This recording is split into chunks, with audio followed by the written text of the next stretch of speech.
İkinci sual. Qardaş, bunun ehtiyat hissələri nətər olacaq? Varmı? Gözəl insanlar, hər bir maşın xarab olur. Ehtiyat hissələri, mən bunun zavodu ilə birbaşa əlaqədəyəm.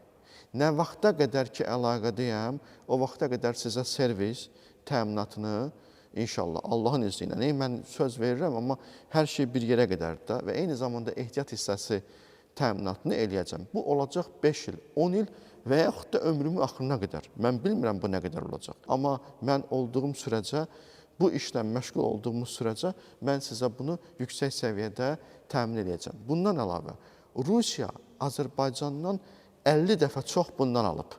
Çünki ruslar buna deyirlər ki, Kitayski monster.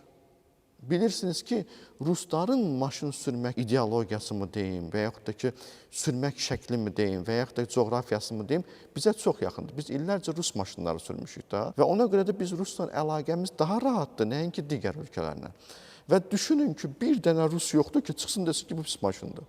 Yəni, arada bir xahiş edirəm sizdən ki, ağıl zad işlədin də, bu baş ki var, bu çiyinlərin üstündə, bu yük olaraq verilməyib, bizdə. Bu işlətməkdən ötürü verilib. Diqqət edin, coğrafiyaya diqqət edin, digərləri nə deyir? Elə Şahin deyir, bəlkə Şahin yalan deyir.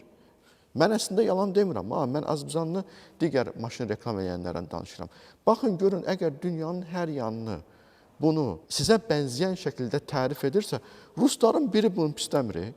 Deyirlər monster, deyirlər ki, UAZ Kitaydan, nə bilim, deyirlər ki, bu zverdir, deyirlər, nə bilim, nədir bu?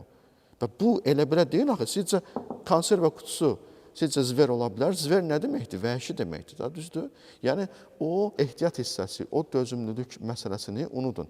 Bədəbədəyək da gedib bunun zapsasını Rusiyadan gətirəcəksiniz. Bir tərəfə, dünya artıq digital dünyadır. Kitayda da satılır da bu, Kitaydan da ala bilərsiniz. Amma məsələ orasındadır ki, mən nəyə görə arxayınam? Bu sadə maşındır axı.